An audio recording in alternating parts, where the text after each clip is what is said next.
انقلاب ماہیت کہتے کسے ہیں؟ تبدیل ماہیت سے کیا مراد ہے؟ یہ ایک مشکل بحث ہے کہ تبدیل ماہیت سے مراد کیا ہے۔ اس بحث کا خلاصہ یہ ہے کہ تبدیل ماہیت کہتے ہیں تغیر ماہیت الشیء تغیرا لا يقبل الاعادہ، تغیر ماہیت الشیء تغیرا لا يقبل الاعادہ، کہ کسی چیز کی ماہیت کا یا کسی چیز کے عین کا اس طور پر بدل جانا کہ وہ اعادے کو قبول نہ کرے۔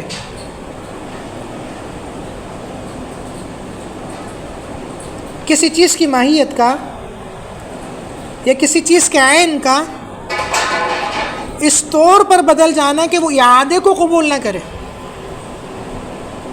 مثلا ایک چیز نجس تھی، ناپاک تھی، اس ناپاک چیز پر ایسا عمل کیا گیا کہ اس عمل کے بعد وہ بالکل تبدیل ہو گئی اور وہ نجس سے پاک ہو گئی اور حلال ہو گئی،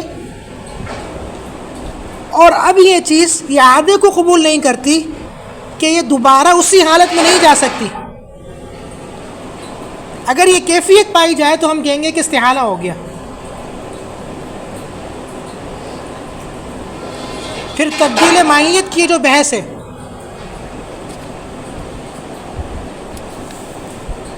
اس سے 6 نکات میں ہم نے تقسیم کیا ہے، 6 عنوانات کے تحت اسے تقسیم کیا ہے۔ ان 6 عنوانات کو لے کر کے میں پوری بحث آپ کے سامنے رکھنا چاہوں گا۔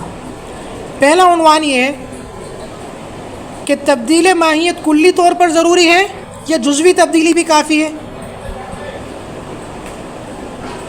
تبدیل ماہیت کلی طور پر ضروری ہے یا جزوی تبدیلی بھی کافی ہے؟ دوسرا عنوان ہے کہ ماہیت تبدیل کیسے ہوتی ہے، وہ کون سے طریقے ہیں، وہ کون سے اسباب ہیں جو پائے جائے تو ہم یہ کہیں گے کہ ماہیت تبدیل ہو گئی۔ تیسرا عنوان ہے کہ تبدیل ماہیت کی غلط صورتیں، وہ کون سی صورتیں ہیں جو عوام میں رائج ہیں، جنہیں لوگ تبدیل ماہیت سمجھتے ہیں لیکن وہ تبدیل ماہیت نہیں ہے۔ چوتھا عنوان ہے تبدیل ماہیت کے لیے سائنسی اعتبار سے کس قدر تغیر ہونا ضروری ہے، کس قدر تغیر اور تبدیلی واقع ہو تو سائنس یہ کہے گی کہ واقعی تبدیلی ہو گئی۔ پانچواں عنوان یہ ہے کہ تبدیل ماہیت سے متعلق چند اہم ضوابط، اور چھٹا عنوان ہے چند مشہور مثالیں۔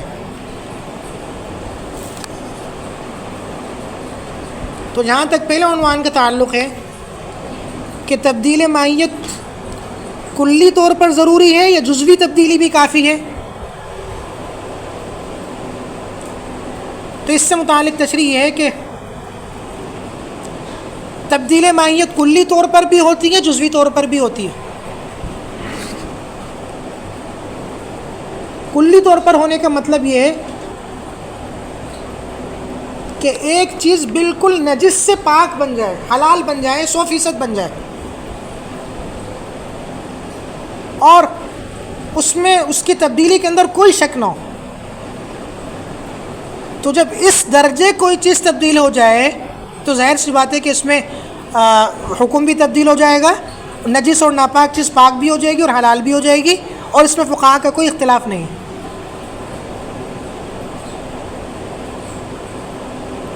اور بعض اوقات تبدیلی ہوتی ہے جزوی تبدیلی،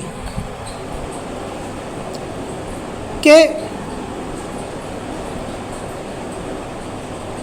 کسی بھی چیز کے بنیادی اجزاء جو ہیں،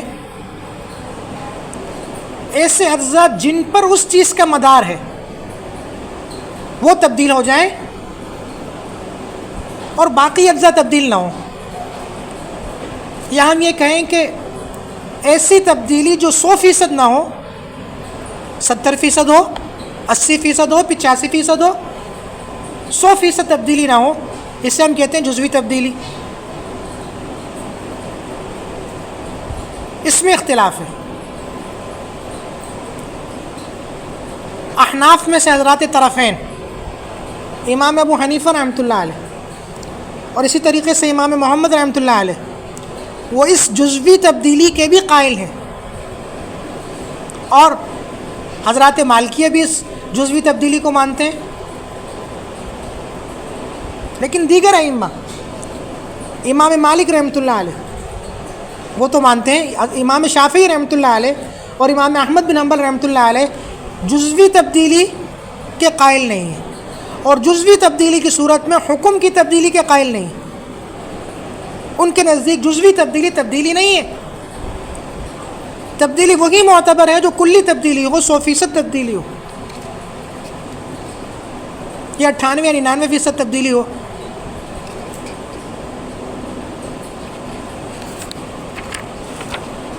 دوسرا عنوان ہے ماہیت تبدیل کیسے ہوتی ہے، وہ کون سے طریقے ہیں، وہ کون سے اسباب ہیں جو پائے جائیں گے تو ہم کہیں گے کہ ماہیت تبدیل ہو گئی. تو 5 اسباب ہیں اور 5 طریقے ہیں. بعضوں نے 6 بھی لکھے ہیں، لیکن اصلاً 5 اسباب ہیں. پہلا سبب ہے احراق. احراق کہ کسی چیز کو جلانا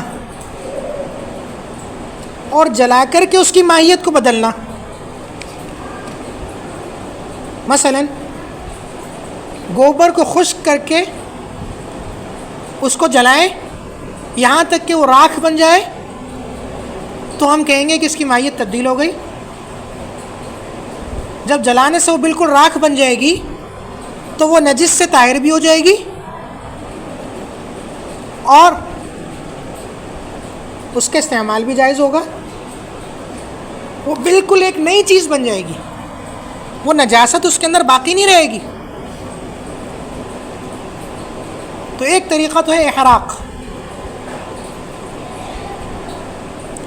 دوسرا طریقہ ہے اشراق. تبدیل ماہیت کا دوسرا طریقہ ہے اشراق، کہ دھوپ لگانا. مثلا کوئی کھال ہے، نجس کھال، چمڑا، اس کو آپ دھوپ میں رکھیں اور اس قدر دھوپ میں رکھیں کہ اس کی جو نجاستیں ہیں دھوپ ان نجاستوں کو ختم کر دے، ان نجاستوں کو زائل کر دے اپنی تپش کی وجہ سے. تو ایسی صورت میں بھی ہم یہ کہیں گے کہ یہ کھال جو نجس تھی، یہ دھوپ کے لگنے کی وجہ سے اور اتنا عرصہ دھوپ میں رکھنے کی وجہ سے یہ پاک ہو گئی، اور اس کا حکم بالکل تبدیل ہو گیا، ناپاک سے پاک، اور اس کھال کا استعمال بھی جائز ہے. اور تیسرا طریقہ ہے کہ کوئی چیز ڈال کر کے اس میں تبدیلی لانا. جیسے مشہور مثال ہے کہ شراب کے اندر نمک ڈال کر یا کیمیکل ڈال کر اس کو سرکہ بنانا. اور عام طور پر لوگ یہ سمجھتے ہیں کہ شاید استحالے کا یہ ایک ہی طریقہ ہے کہ کسی چیز کے اندر دوسری کوئی چیز ڈال کر کے تبدیلی لانا.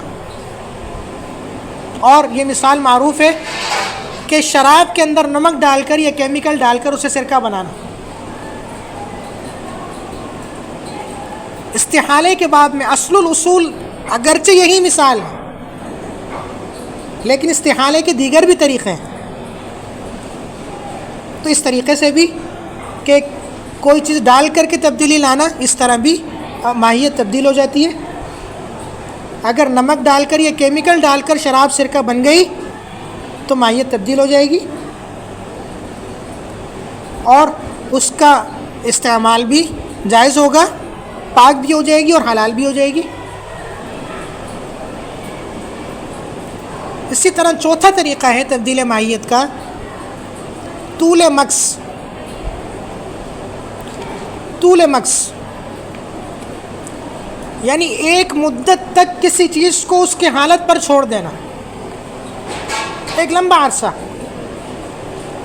کہ جس کی وجہ سے وہ دوسری چیز میں تبدیل ہو جائے. مثلا خون ہے، خون کو ایک لمبے عرصے آپ نے چھوڑ دیا اور وہ خون مشک بن گیا،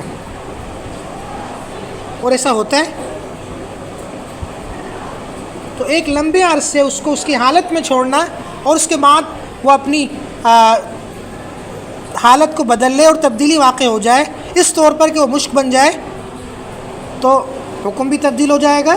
اور ہم کہیں گے کہ اب یہ جو خون نجس تھا وہ چونکہ تبدیل ہو گیا اور مشک بن گیا، تو یہ مشک جو ہے یہ پاک بھی ہے اور اس کا استعمال بھی کیا جا سکتا ہے. اور تبدیل ماہیت کا پانچواں طریقہ ہے دفن کرنا، کہ کسی نجس چیز کو آپ دفن کر دیں اور دفن کرنے کے بعد وہ مٹی میں مل کر مٹی ہو جائے. آپ گوبر کو مٹی میں دفن کر دیں اور کچھ عرصے کے بعد وہ بھی مٹی ہو جائے اور اپنی اصلیت کو چھوڑ دے، تو یہ بھی تبدیل ماہیت ہے.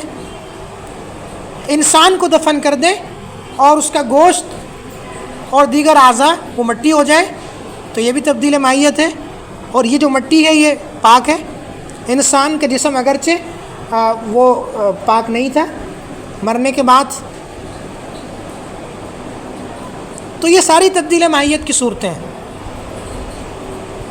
اور ان پانچوں صورتوں میں اگر تبدیلی واقع ہو جائے اور اتنی مدت تک یہ عمل کیا جائے تو حکم بھی تبدیل ہو جائے گا.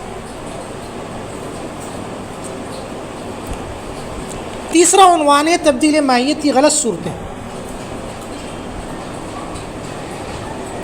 یہ عنوانات میں نے قائم کیے اس وجہ سے کہ آپ کو سمجھانے میں آسانی ہو. تبدیل ماہیت کی غلط صورتیں یعنی وہ طریقے، وہ اسباب جنہیں لوگ یہ سمجھتے ہیں کہ ان اسباب کے اختیار کرنے سے ماہیت تبدیل ہو جاتی ہے، لیکن وہ غلطی پر ہے، ماہیت تبدیل نہیں ہوتی. ان میں سے پہلا طریقہ ہے تجزیہ. پہلا طریقہ ہے تجزیہ، کہ کسی چیز کے اجزاء بنا دینا، کسی چیز کو جز جز میں تقسیم کر دینا. مثلا کوئی نجس چیز ہے، آپ اس نجس چیز کو پیس دیں یا اس نجس چیز کو کوٹ دیں. نجس گندم ہے، آپ اس کو پیس کے آٹا بنا دیں، یعنی آپ نے اس کے بہت سارے اجزاء بنا دیے. نجس گوشت ہے، آپ اس کے 100 ٹکڑے کر دیں. تو اجزاء بنا دینے سے کوئی چیز حلال نہیں ہوتی، اور اجزاء بنا دینا یہ تبدیل ماہیت نہیں ہے، بلکہ یہ تو وہی چیز ہے، آپ نے اس کے ٹکڑے زیادہ کر دیے. سمجھ گئے؟ یہ وہی نجس گندم ہے لیکن آپ نے اس کو پیس دیا، تو پیسنے سے وہ ماہیت تھوڑی تبدیل ہوگی، وہ تو وہی چیز ہے. تو بعض لوگ یہ سمجھتے ہیں کہ تجزیہ بھی ماہیت کی تبدیلی ہے. تجزیہ ماہیت کی تبدیلی نہیں ہے.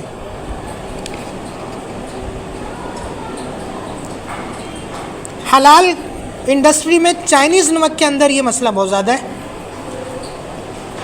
کہ اس میں خنزیر کے اجزاء استعمال ہوتے ہیں، اور وہ اس طور پر استعمال ہوتے ہیں کہ اس کے اجزاء کا تجزیہ ہوتا ہے، اس کے اجزاء کو بالکل پیس کر باریک کر کے اس میں استعمال کرتے ہیں. اور یہ دلیل دی جاتی ہے کہ چونکہ استحالہ ہو گیا اس واسطے اس پروڈکٹ کا استعمال جائز ہے. تو علماء نے لکھا ہے کہ تجزیہ استحالہ نہیں ہے. چائنیز نمک کے اندر یا کسی بھی ایسی پروڈکٹ کے اندر جس میں صرف تجزیہ ہوا ہے اور تجزیہ کر کے کوئی جزو ترکیبی شامل کیا گیا ہے تو چونکہ یہ استحالہ نہیں ہے اس واسطے اس پروڈکٹ کا استعمال جائز نہیں ہوگا. اس کا یہ تعلق ہے حلال و حرام کے ساتھ. اسی طرح دوسری غلط صورت تبدیل ماہیت کی وہ ہے تخریجہ. تخریجہ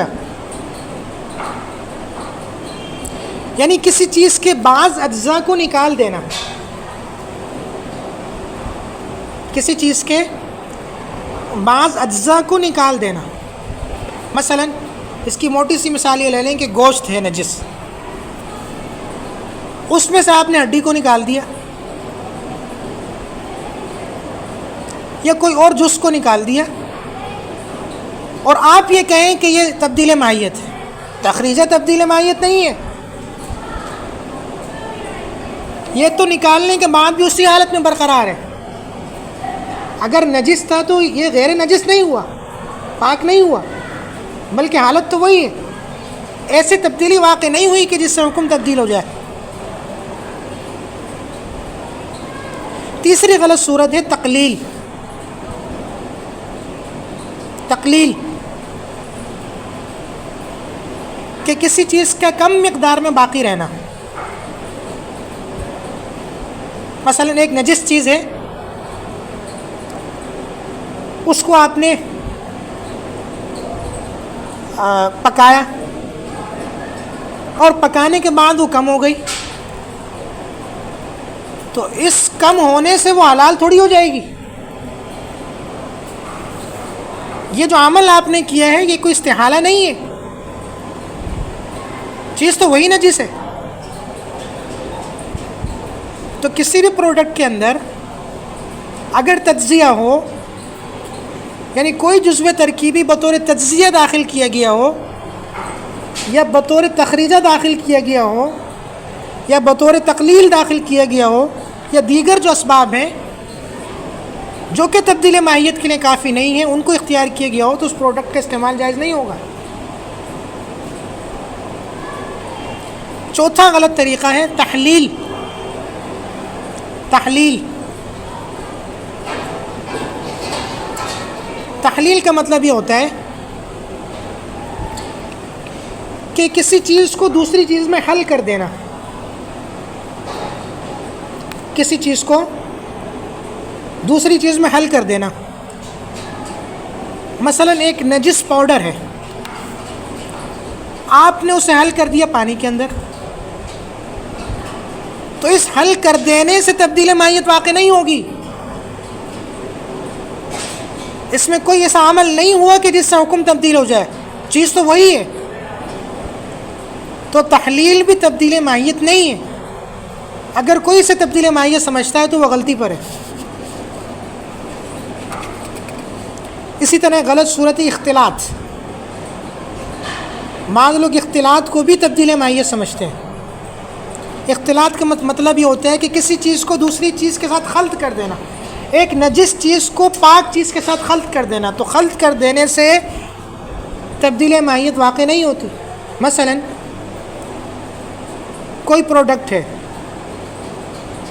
اس کے اندر 10 اجزاء ترکیبی ہیں پاک, آپ 11واں جزو ترکیبی اس کے اندر ملاتے ہیں نجس. یعنی آپ نجس کو پاک کے ساتھ خلط کر دیتے ہیں اور آپ یہ کہتے ہیں کہ چونکہ خلط ہو گیا اور استحالہ ہو گیا اس واسطے اس پروڈکٹ کا جو استعمال ہے وہ جائز ہوگا. یہ درست نہیں ہے. خلط استحالہ نہیں ہے, خلط تبدیل ماہیت نہیں ہے, بلکہ خلط کی صورت میں تو چیز وہی باقی ہے. ہاں آپ نے حلال کے ساتھ ملا دیا اور پاک کے ساتھ ملا دیا تو اس سے اس کا حکم تبدیل نہیں ہوگا, بلکہ جو نجس تھی وہ نجس رہے گی.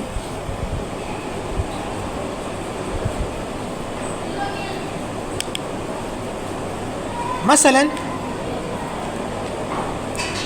بسکٹ کے حوالے سے ایک عام نظریہ پایا جاتا ہے اور حقیقت بھی ہوگی، ظاہر سی بات ہے کہ اس میں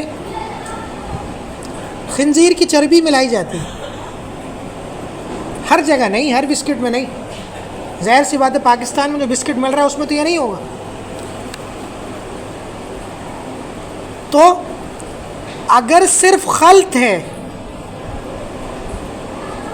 تو ظاہر سی بات ہے کہ ایسے بسکٹ کا استعمال حلال نہیں ہوگا، کیونکہ انقلاب ماہیت نہیں ہوئی. ہاں کوئی ایسا پروسیس کیا جائے کہ جس سے استحالہ ہو جائے اور یہ چیز اپنے تمام اجزاء کے ساتھ تبدیل ہو جائے تو پھر حکم لگا دیں گے علت کا. اور بہت موٹی سی مثال لیں تو خون ملا دینا کسی بھی حلال اور پاک اجزاء ترکیبی کے ساتھ. تو خون اگر کسی پروڈکٹ کے اندر ملا ہوا ہے تو خون چونکہ نجس ہے اور صرف خلط سے وہ پاک نہیں ہوگا، تو ایسی پروڈکٹ کا استعمال بھی جائز نہیں ہوگا. یہ میں اصول ذکر کر رہا ہوں. ان اصولوں کی روشنی میں کسی بھی چیز کو آپ پرکھ سکتے ہیں.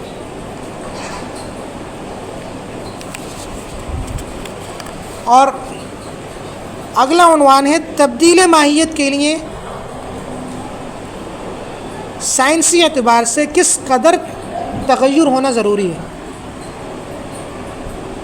کہ کسی بھی چیز کے اندر کس قدر تغیر ہو کسی نجس چیز کے اندر کہ سائنس یہ کہے کہ تبدیل ماہیت واقع ہو چکی ہے اور حکم تبدیل کر دیا جائے.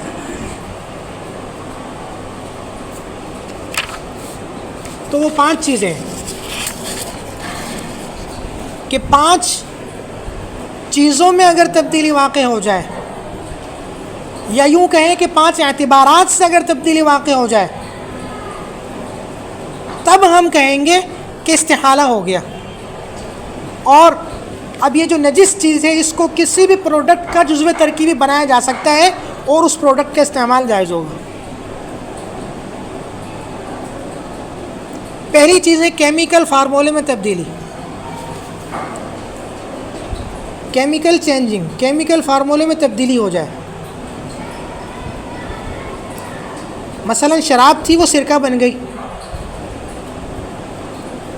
اور اسی طریقے سے فقہاء نے ایک مثال لکھی ہے کہ گدھا اگر نمک کی کان میں گر جائے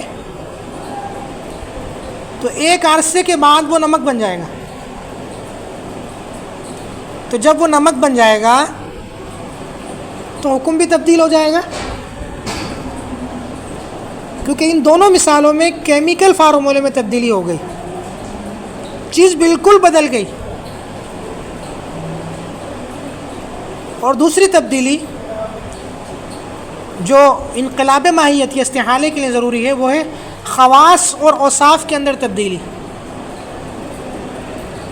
خواص اور اوصاف کے اندر تبدیلی. مثلا شراب اگر سرکہ بن گئی تو شراب کی خاصیت یہ تھی کہ شراب کو جلایا جا سکتا تھا. جب وہ سرکہ بن گئی تو سرکہ آگ نہیں پکڑتا، خاصیت بدل گئی.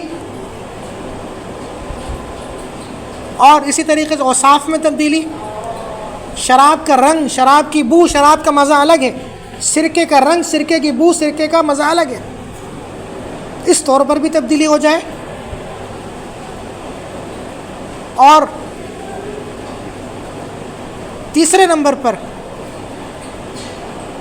یہ ہے کہ اتنی تبدیلی ہو جائے کہ وہ چیز اپنی اصلی حالت میں نہ لوٹ سکے. اگر اس قدر تبدیلی نہیں ہوئی اور وہ چیز اپنی اصلی حالت میں لوٹ سکتی ہے تو یہ بھی انقلاب ماہیت نہیں کہلائے گا. اتنی تبدیلی ہو کہ وہ چیز اپنی اصلی حالت میں دوبارہ نہ لوٹ سکے. نجس چیز پاک ہو جائے تو وہ دوبارہ نجس نہ ہو سکے، اپنی پہلی حالت میں نہ جا سکے. اگر نہ جا سکے تب کہیں گے کہ یہ جہت بھی حاصل ہو گئی اور یہ بھی تبدیل ماہیت کے لیے ضروری ہے. اور چوتھے نمبر پہ اس چیز کی شکل میں بھی تبدیلی واقع ہو جائے. اور پانچویں نمبر پہ اس کی ساخت میں بھی تبدیلی واقع ہو جائے. تو تو ان 5 اعتبارات سے اگر کسی چیز کے اندر تبدیلی واقع ہوگی تو ہم کہیں گے کہ انقلاب ماہیت ہوگی، یا تبدیل ماہیت ہوگی، یا استحالہ ہوگی۔ اگر صرف شکل بدل گئی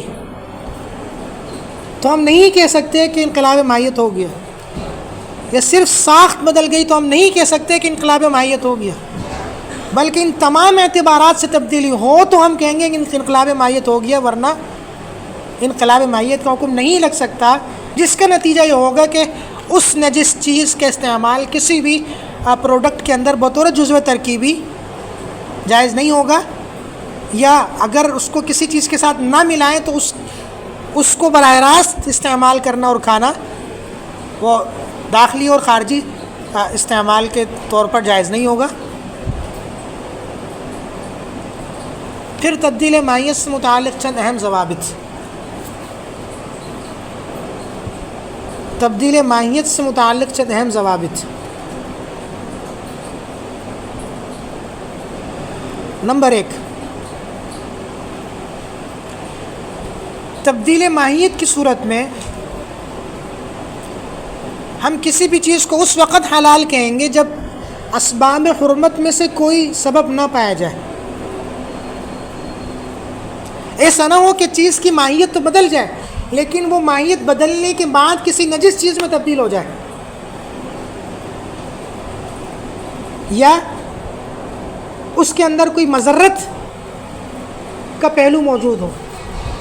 مضرت بھی اسباب حرمت میں سے ایک سبب ہے، یہ اس کے اندر سکر موجود ہو، اور سکر بھی اسباب حرمت میں سے ایک سبب ہے، یا کوئی اور سبب اس کے اندر موجود ہو جس کی وجہ سے اس کا استعمال جائز نہ ہو۔ تو تبدیل ماہیت کے لیے یہ بھی ضروری ہے کہ وہ چیز کسی ایسی چیز کے اندر تبدیل ہو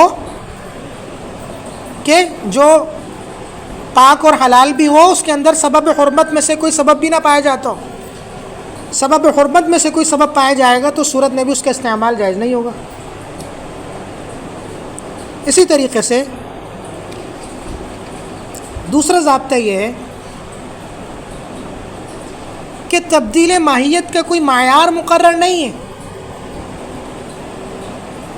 بلکہ تبدیل ماہیت ہم اسے کہتے ہیں کہ مجموعی اعتبارات سے، جو 5-6 اعتبارات میں نے نقل کی، ان تمام اعتبارات سے تبدیلی ہو جائے،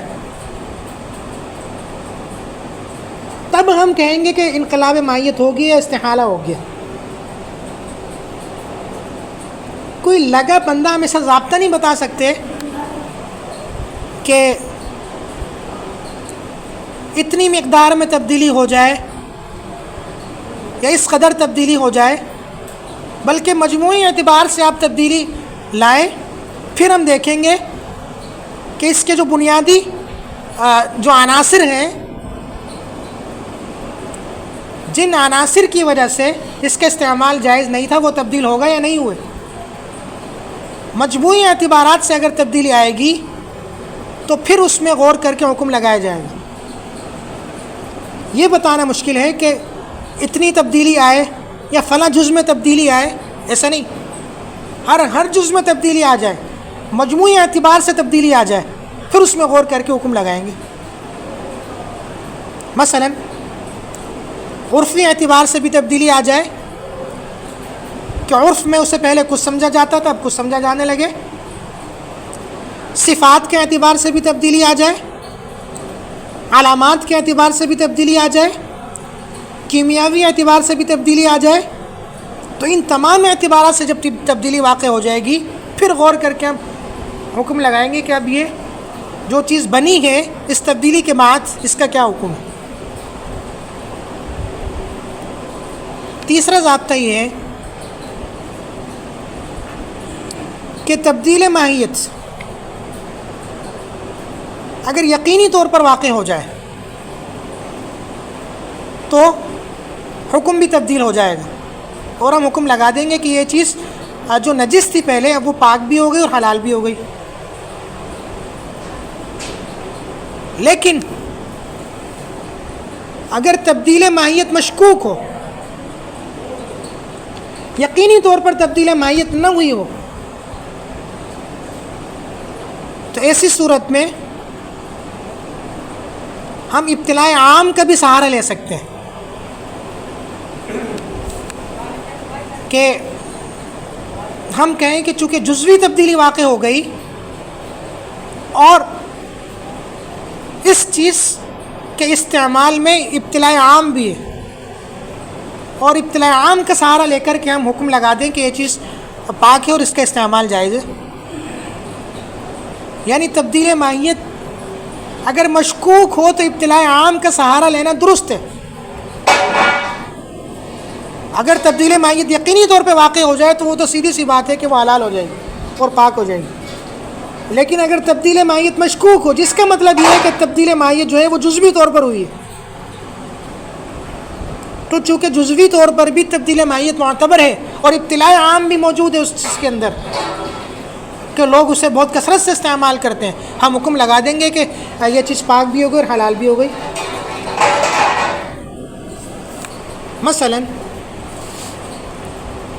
صابن ہے، صابن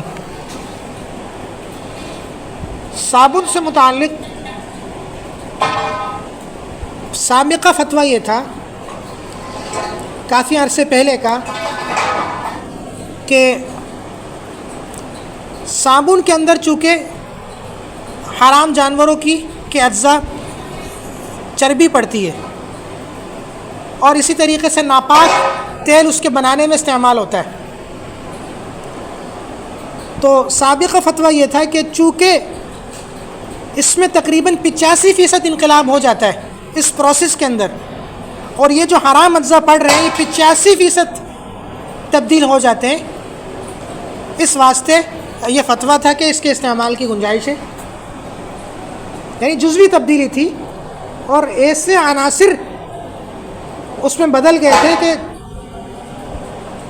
جن پر اس چیز کا مدار ہے، تو یہ حکم لگایا تھا کہ یہ جزوی تبدیلی بھی کافی ہے اور ابتلاء عام کا سہارا لے کر ہم اجازت دے دیں گے.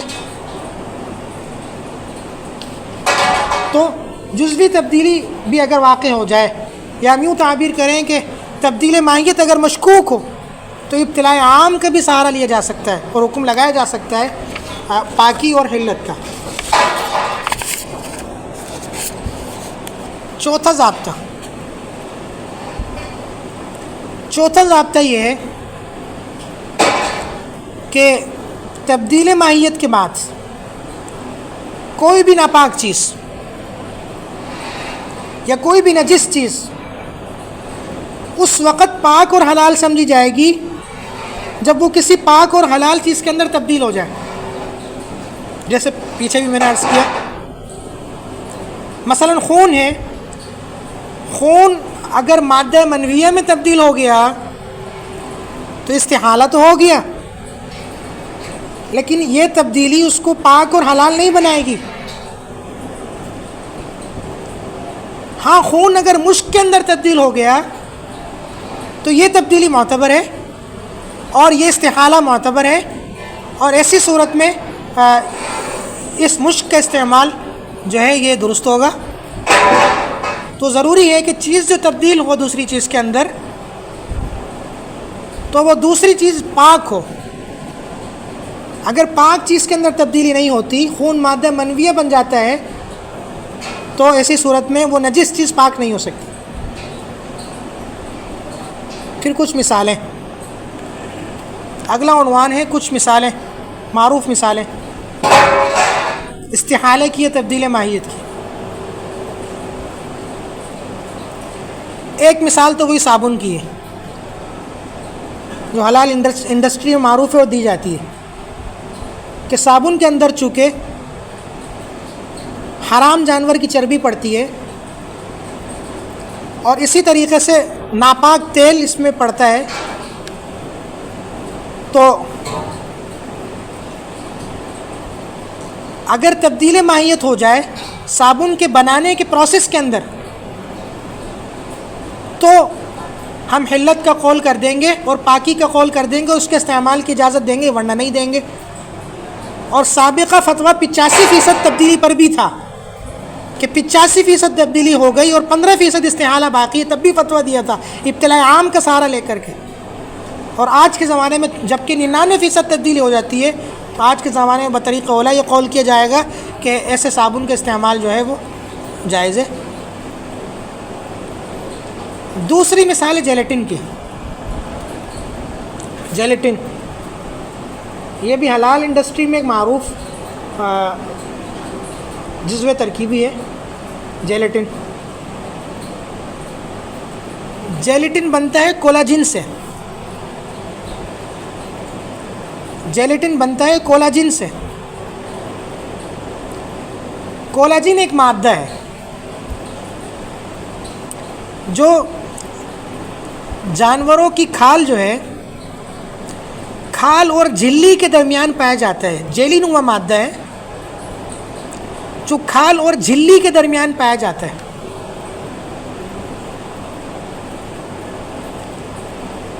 کولاجن، اور اس کولاجن سے بنتا ہے جیلیٹن، اور بطور جزو ترکیبی یہ لا تعداد اشیاء کے اندر استعمال ہوتا ہے۔ تقریباً 80% اشیاء کے اندر جیلیٹن کا استعمال ہوتا ہے۔ ٹافیوں کے اندر استعمال ہوتا ہے، مختلف مقاصد کے لیے اس کی تشریح آگے آ جائے گی، اور چاکلیٹ کے اندر استعمال ہوتا ہے۔ اسی طریقے سے کاسمیٹکس کی جتنی چیزیں ان میں استعمال ہوتا ہے، کیپسول کے اندر استعمال ہوتا ہے، جیلی کے اندر اس کا استعمال ہوتا ہے۔ تو بہت ساری چیزیں ہیں جن کے اندر جیلیٹن کا استعمال ہوتا ہے۔ تو اگر اس جیلیٹن کو حاصل کیا گیا خنزیر کی کھال سے یا خنزیر کی ہڈی سے بھی حاصل کیا جاتا ہے، تو ظاہر سی بات ہے کہ اس کا استعمال جائز نہیں ہوگا، الا یہ کہ استحالہ ہو جائے۔ اور اگر حاصل کیا گیا مردار جانور کی کھال یا ہڈی سے تب بھی جائز نہیں ہوگا، اور اگر حاصل کیا گیا غیر مذبوح جانور کی کھال یا ہڈی سے تب بھی جائز نہیں ہوگا، الا یہ کہ حاصل کیا جائے کسی حلال جانور سے اور مذبوح جانور سے جسے شرعی طریقے سے ذبح کیا گیا ہو، تو اس صورت میں اس کے استعمال کی گنجائش ہوگی۔ اسی طریقے سے یہ حاصل کیا جاتا ہے نباتات سے بھی۔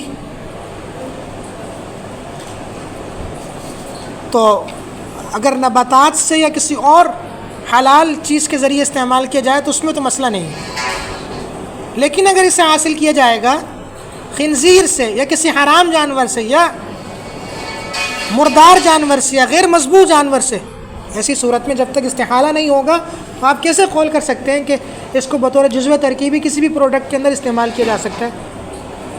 اور یہ جزو ترکیبی مشہور اس وجہ سے ہوا کہ خنزیر سے عام طور پر لیا جاتا ہے،